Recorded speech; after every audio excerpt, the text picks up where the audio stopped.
اعوذ باللہ من الشیطان الرجیم بسم اللہ الرحمن الرحیم توکلت علی الحی الذی لا یموت افوض امری الی اللہ ان اللہ بصیر بالعباد وما توفیقی الا باللہ۔ مولا امیر المؤمنین حضرت علی علیہ السلام فرماتے ہیں، ایاکم والجدال، لڑائی جھگڑے سے پرہیز کیجئے۔ ایاکم والجدال، لڑائی جھگڑے سے پرہیز کیجئے۔ پھر اس حدیث میں فرما رہے ہیں التقوی تو عزو، تقوی و پرہیزگاری آدمی کو باعزت بنا دیتی ہے۔ تقوی اور پرہیزگاری آدمی کو باعزت بنا دیتی ہے۔ بحث ہماری آج میرے عزیزو الدلالت اللفظیہ، دلالت لفظیہ کے بارے میں ہے۔ توجہ فرمائیں گے لطفاً۔ دلالت وضعیہ کی دو قسمیں تھیں، دلالت وضعیہ یہ لفظیہ، دلالت وضعیہ یہ غیر لفظیہ۔ بحث ہماری دلالت وضعیہ یہ لفظیہ میں ہے، دلالت وضعیہ لفظیہ میں بحث ہے۔ اب اس سلسلے میں دو بحثیں آپ بھائیوں کی خدمت میں پیش کرنی ہیں، ایک تعریف ہے اور دوسری اقسام ہیں۔ پہلی تعریف ہے، دلالت لفظیہ کی تعریف، اور پھر دوسری دلالت لفظیہ کی اقسام کے بارے میں بیان کرنا چاہتا ہوں۔ عرض خدمت ہے، آپ پہلے جانتے ہیں کہ لفظ کی معنی پر دلالت کا سبب انسان کے ذہن میں لفظ اور معنی کے درمیان پایا جانے والا راسخ تعلق ہوتا ہے۔ یعنی یہ جو آپ دیکھتے ہیں کہ لفظ اپنے معنی پر دلالت کرتا ہے، اس کا سبب انسان کے ذہن میں لفظ اور معنی کے درمیان پایا جانے والا ایک ارتباط ہے۔ مثلا لفظ انسان کے سننے سے حیوان ناطق ذہن میں آتا ہے، کوئی اور چیز کیوں نہیں ذہن میں آتی؟ اس انتقال کا کہ لفظ سے معنی حقیقی کی طرف جو آپ منتقل ہوئے ہیں، اس کے دو عامل ہیں۔ لفظ سے معنی حقیقی کی طرف منتقل ہونے کے دو عامل ہیں، ایک ہے ملازم وضعیہ اور دوسرا یہ ہے کہ سننے والے کو اس وضع کا مطلب ہے علم ہو، سننے والا اس وضع کا عالم ہو۔ ورنہ جو عالم بے وضع نہیں ہے اور نہیں جانتا ہے کہ لغت عرب میں مثلا کلمہ اسد کا کیا معنی ہے، ہرگز اسد کے سننے سے حیوان مفترس میں منتقل وہ نہیں ہوگا، بلکہ جو عالم بے وضع ہے وہ اسد کے سننے سے حیوان مفترس کی طرف وہ آدمی منتقل ہو جائے گا۔ تو عرض یہ کر رہا ہوں کہ لفظ کی معنی پر دلالت کا سبب انسان کے ذہن میں لفظ اور معنی کے درمیان پایا جانے والا ایک راسخ تعلق ہے، اور یہ بھی اس شخص کے لیے ہے جو ملازمہ کو جانتا بھی ہو۔ ٹھیک ہو گئی بات؟ اب آئیے تعریف کیا ہے دلالت لفظی کی۔ دلالت لفظی کی تعریف یہ ہے، لفظ کا ایک ایسی حالت پر ہونا کہ جب لفظ کا متکلم سے صادر ہونے کا علم ہو جائے تو اس سے مقصود معنی کا بھی علم حاصل ہو جائے۔ لفظ کا ایک ایسی حالت پر ہونا کہ جب لفظ کا متکلم سے صادر ہونے کا علم ہو تو اس سے مقصود معنی کا بھی علم حاصل ہو جائے۔ مثلاً لفظ انسان کے سننے کا علم ہو تو اس سے معنی حیوان ناطق بھی سمجھ میں آ جائے۔ پس عزیزو، لفظی دلالت کی کیا تعریف ہوئی؟ لفظ کا ایک ایسی حالت پر ہونا کہ جب لفظ کا متکلم سے صادر ہونے کا علم ہو تو اس سے معنی مقصود بھی سمجھ میں آ جائے۔ لفظ مثلا انسان متکلم سے صادر ہو تو معنی جو حیوان ناطق ہے وہ سمجھ میں آ جائے۔ یہ ہے لفظی دلالت۔ اب آئیے لفظی دلالت کی اقسام کیا ہیں۔ دلالت لفظی کی 3 قسمیں ہیں میرے عزیز بھائیو۔ دلالت مطابقی، نمبر 2 تضمنی، نمبر 3 التزامی۔ دلالت مطابقی کیا ہے؟ دلالت مطابقی یہ ہے کہ لفظ جس معنی کے لیے وضع کیا گیا ہے اپنے تمام معنی موصولہ پر دلالت کرے اور اس کے ساتھ مکمل مطابقت رکھتا ہو۔ جیسے الکتاب کے لفظ کی اپنے مکمل معنی پر دلالت ایسے ہے کہ اس کتاب میں تمام اوراق، نقوش اور جلد وغیرہ کو بھی یہ شامل ہے۔ اور لفظ انسان کی اپنے معنی حیوان ناطق پر دلالت جو ہے یہ دلالت مطابقی ہے۔ کیونکہ اس میں لفظ اور معنی میں مطابقت پائی جاتی ہے۔ اور دلالت مطابقی کو مطابقی اس لیے کہتے ہیں چونکہ لفظ اور معنی میں تطابق ہے، ہم آہنگی ہے۔ پھر سننا، دلالت مطابقی کیا ہے؟ جب لفظ اپنے مکمل سر سے لے کر پاؤں تک مکمل اپنے معنی کے اوپر دلالت کرے تو اس کو دلالت مطابقی کہتے ہیں۔ جیسے مثال دیے، لفظ الکتاب کی جو دلالت ہے یہ اپنے معنی پر مکمل دلالت کرنا، اس کے اندر اوراق شامل ہیں، نقوش شامل ہیں، حتیٰ جلد وغیرہ کو بھی یہ لفظ کتاب اگر شامل ہے تو یہ دلالت مطابقی ہے۔ اور اس کی اس طرح تشبیہ دی گئی ہے سمجھانے کے لیے کہ یہ دلالت مطابقی کا جو لفظ ہے یہ معنی کی نسبت ایسے ہے جیسے لباس جو انسان کے قد کے برابر ہے، نہ زیادہ ہے نہ چھوٹا، یعنی ایک ایسا لباس جو انسان کے قد کے اوپر برابر فٹ آ جائے، ٹھیک ہے، اس کے ساتھ اس کو تشبیہ دی گئی ہے کیونکہ یہ لفظ اپنے مکمل معنی کے اوپر فٹ آتا ہے، دلالت کرتا ہے، اس لیے یہ دلالت مطابقی ہے۔ اور مطابقی کہنے کی وجہ بھی اپنے بھائیوں عزیزوں کو عرض کی ہے کہ وہ یہ ہے کیونکہ لفظ معنی کے ساتھ مطابقت رکھتا ہے، اس لیے اس کو دلالت مطابقی کہتے ہیں۔ اور دوسری جو ہے وہ دلالت تضمنی ہے۔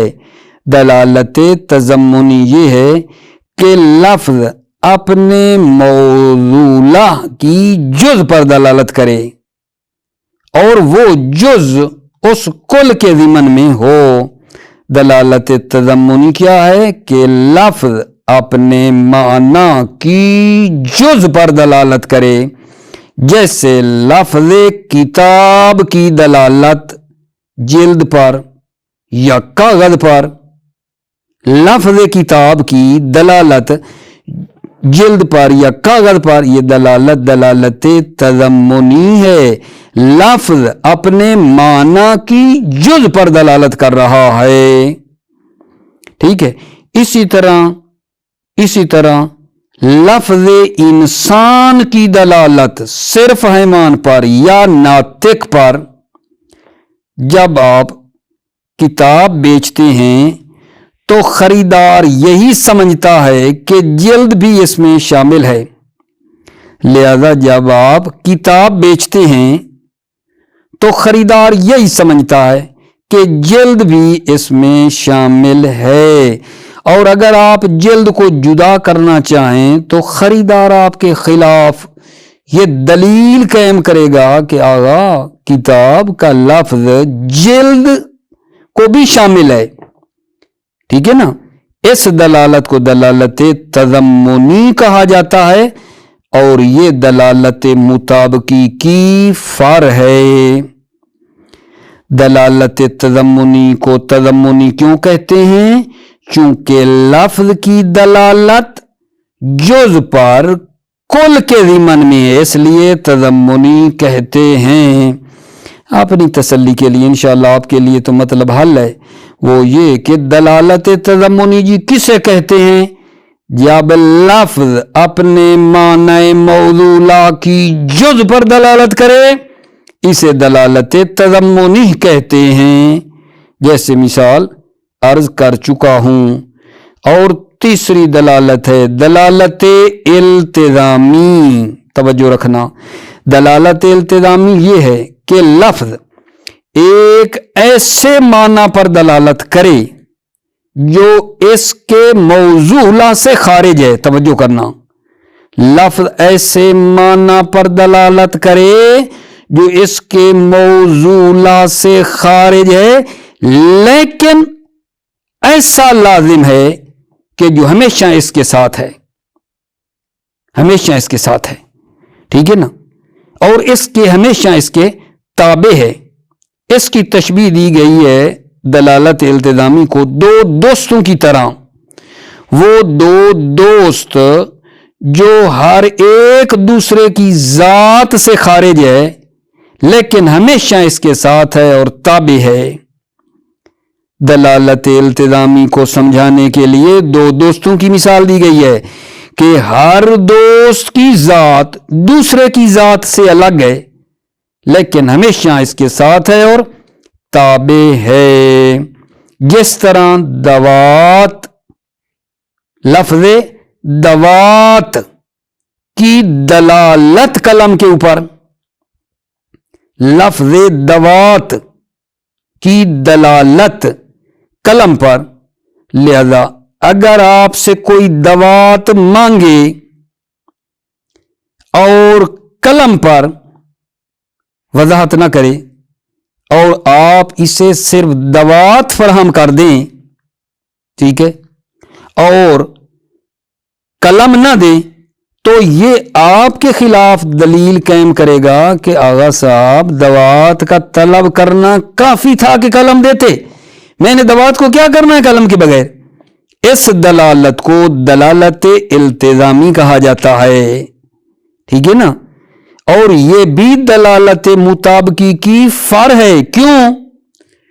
کیونکہ جو معنی خارج ہے، ٹھیک ہے، جو معنی خارج ہے خود اپنے اصلی معنی پر دلالت کرنے کے بعد خارجی معنی پر وہ دلالت کرے گا نا، ٹھیک ہے یا نہیں۔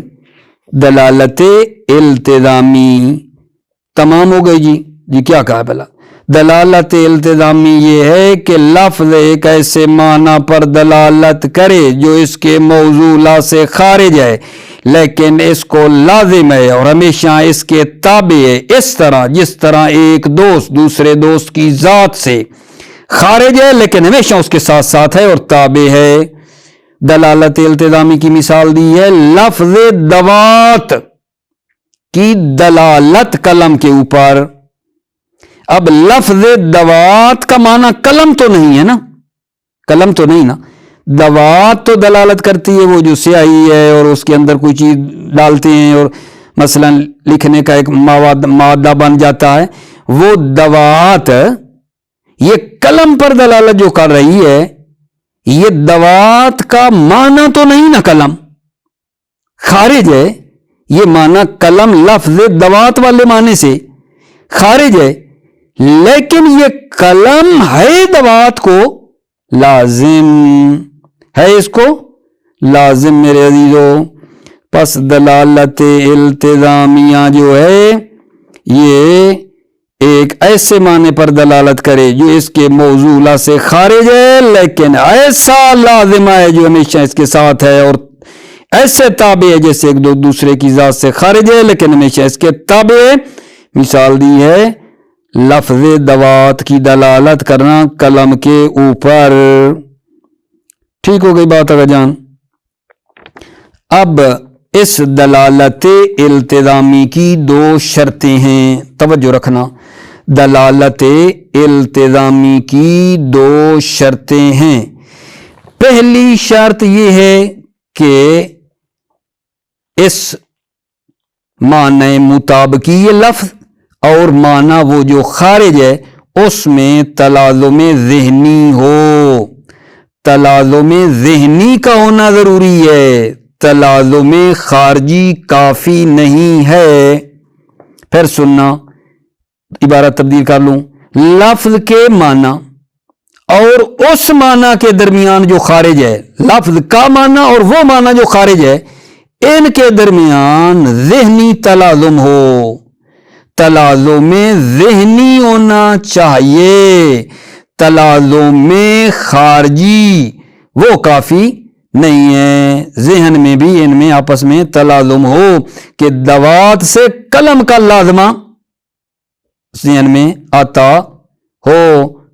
نار اور حرارت ہے, سورج اور روشنائی ہے, جیسے یہ ہیں. اور دوسرا جو ہے وہ لزوم ذہنی کیا ہے اگر جان؟ ایک لزوم ذہنی بین بمعنی الاخص ہو. پہلا تلازم ذہنی ہو اور دوسرا کیا, یہ جو تلازم ہے یہ واضح بین ہو. تلازم یعنی یہ لزوم بین بمعنی الاخص ہو. کیا مطلب ہے بین بمعنی الاخص ہو؟ مطلب یہ ہے کہ جب ذہن میں لفظ کا معنی آئے تو اس کے لازمے کی طرف بغیر کسی واسطے کے بندہ منتقل ہو جائے, ملزوم کے تصور سے لازم سمجھ میں آ جائے. اس کو کہتے ہیں بین بمعنی الاخص. پس دلالت التزامی کی دو شرطیں ہیں. ایک یہ ہے کہ لفظ کا معنی اور خارجی معنی میں تلازم ذہنی ہو, خارجی کافی نہیں ہے.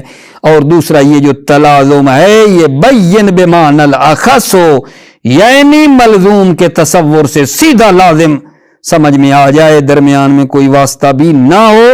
جیسے اما اور بصر ہیں, علم اور جہل ہیں, اسد اور شجاعت ہیں. ویسے اگر ایک بریکٹ کے اندر یہ مطلب رکھ لیں, وہ یہ ہے کہ لزوم کی ویسے تین قسمیں ہوتی ہیں. ایک ہوتا ہے لزوم بین بمعنی الاخص, جیسے یہ ملزوم سے لازم سمجھ میں آ جاتا ہے. اور دوسرا لزوم بین بمعنی الاعم ہے کہ ملزوم کے تصور بھی ضروری ہے, لازم کا تصور بھی ضروری ہے, اور ملازمہ بھی ہونا چاہیے. اور ایک جناب ہے لزوم غیر بین. لزوم غیر بین یہ جو ہوتا ہے تصورات کے علاوہ, تصورات جو پہلے ہیں ان کے علاوہ, ٹھیک ہے نا, استدلال کی بھی ضرورت ہوتی ہے. ملزوم کا تصور بھی, لازم کا تصور بھی, ملازمے کا بھی, دلیل بھی اوپر لانی پڑتی ہے. اس کو کہتے ہیں لزوم غیر بین. لزوم غیر بین اس کو کہتے ہیں. ٹھیک ہو گئی ہوگا جان بات. اب آئیے مطلب آپ کی خدمت میں پیش کرتا ہوں, ترجمہ کرتا ہوں آپ کی خدمت میں. لیکن بھلا مطلب کیا ہوا ہے آپ کی خدمت میں؟ آج کے درس میں لفظی دلالت کی تعریف کی ہے اور لفظی دلالت کی اقسام بیان کی ہیں.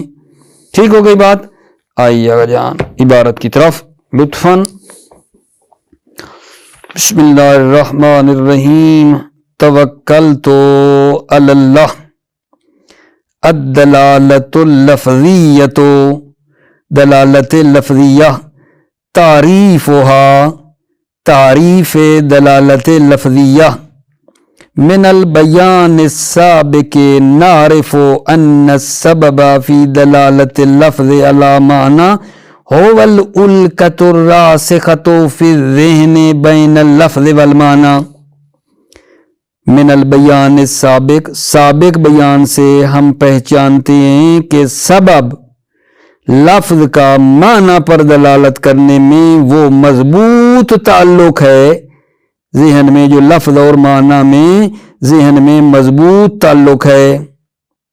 دوبارہ، من البیان السابق، نعرے سابق بیان سے ہم پہچانتے ہیں کہ ان السبب فی دلالت لفظ علی المعنی هو الالقۃ الراسخۃ فی ذہن بین اللفظ والمعنی، کہ لفظ کا معنی پر دلالت کرنے کا سبب وہ مضبوط اور راسخ تعلق ہے ذہن میں لفظ اور معنی کے درمیان۔ وَتُنْشَوْ هَذِهِ الْأُلْقَةُ كَمَا عَرَفْتَ مِنَ الْمُلَازِمَةِ الْوَضْعِيَّةِ بَيْنَهُمَا عِنْدَ مَنْ يَعْلَمُ بِالْمُلَازِمَةِ، اور یہ القا اور یہ مضبوط تعلق پیدا ہوتا ہے جیسا کہ آپ نے پہچانا کس سے؟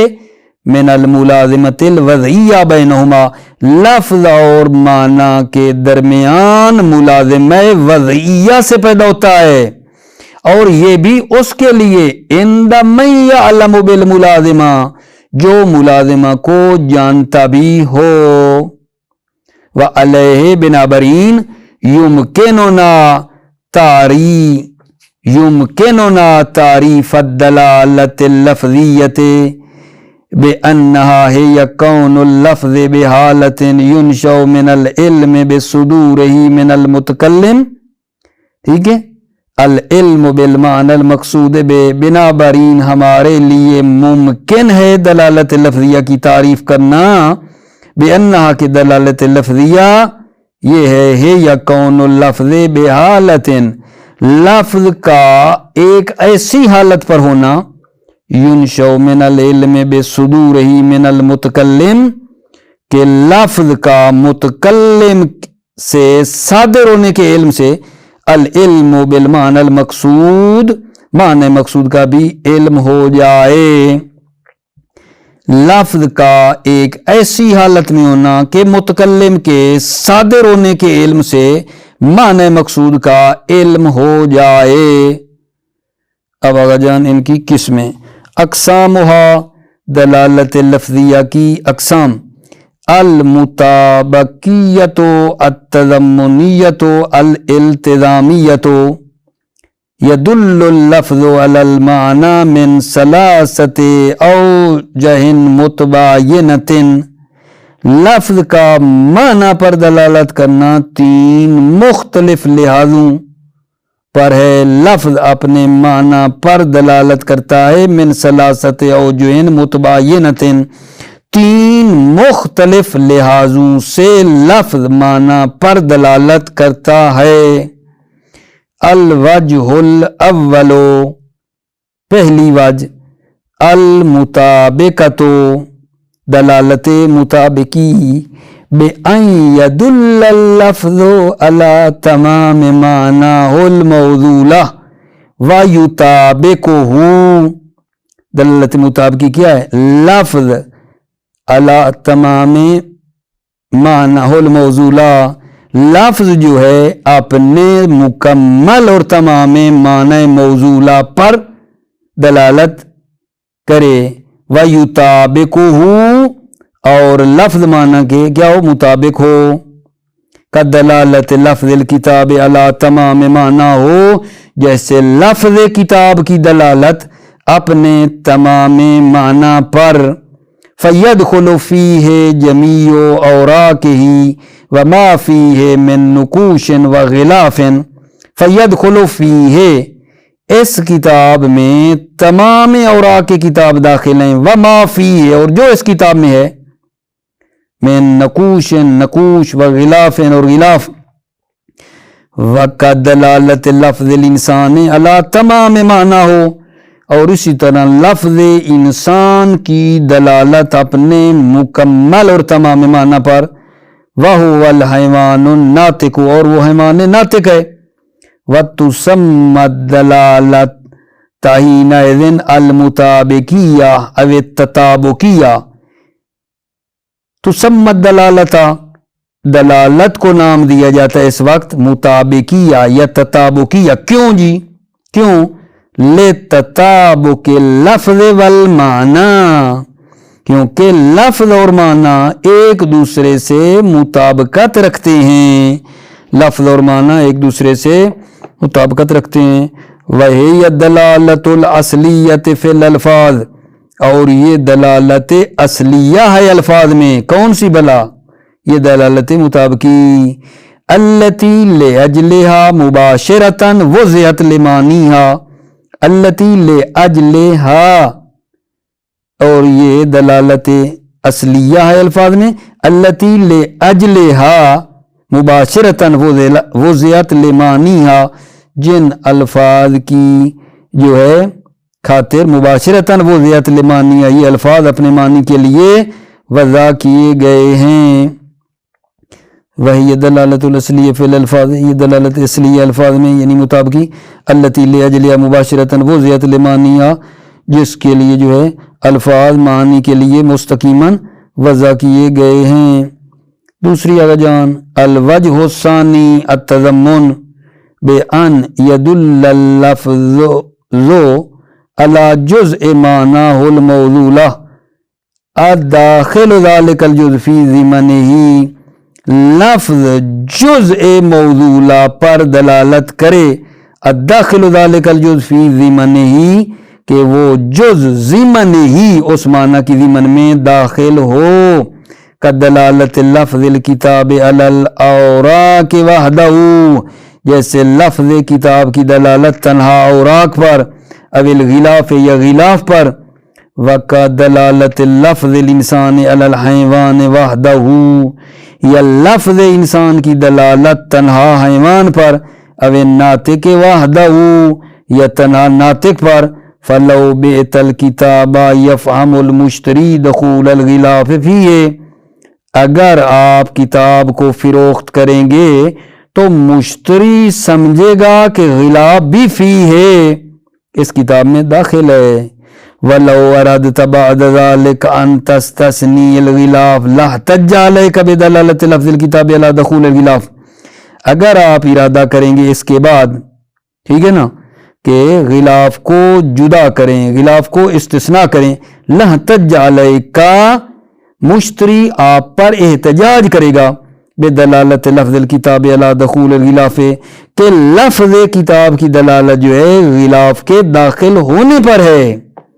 وَتُسَمَّ هَذِهِ الدَّلَالَةُ التَّضَمُّنِيَّةُ، اور اس دلالت کو تضمنیہ کا نام دیا جاتا ہے۔ وَهِيَ فَرْعٌ عَنِ الدَّلَالَةِ الْمُطَابِقِيَّةِ، اور ہے یعنی دلالت تضمنی دلالت مطابقی کی فرع ہے۔ کیوں؟ لِأَنَّ الدَّلَالَةَ عَلَى الْجُزْءِ بَعْدَ الدَّلَالَةِ عَلَى الْكُلِّ، اس لیے کہ جز پر دلالت کل پر دلالت کرنے کے بعد ہے۔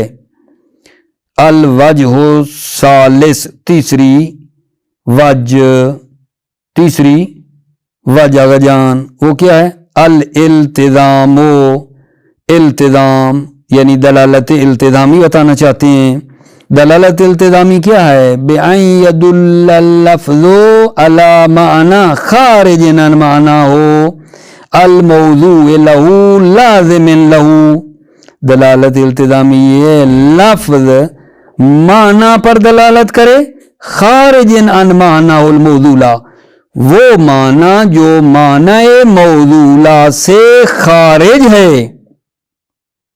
لازم لہو، لیکن وہ معنی خارجی لازم ہے موضوع کو، یستتبعہ استتباع الرفیق اللازم الخارج عن ذاتہ، یستتبعہ، وہ معنی خارجی ہو اس معنی موضوع کے پیچھے ہے، ٹھیک ہے نا، استتباع الرفیق اللازم، جس طرح ایک رفیق جو لازم ہے دوسرے کو، الخارج عن ذاتہ، اور اس کی ذات سے وہ خارج ہے۔ کدلالت لفظ الدوات علی القلم، لفظ دوات کی دلالت قلم پر، فلو طلب منک احد ان تأتیہ بدوات لم ینس علی القلم، اگر آپ سے کوئی طلب کرے، فلو طلب منک احد، اگر آپ سے کوئی طلب کرے، ان تأتیہ بدوات، کہ آپ دوات لے کر آئیں، لم ینس علی القلم، قلم پر نس نہ کرے، قلم کو معین نہ کرے.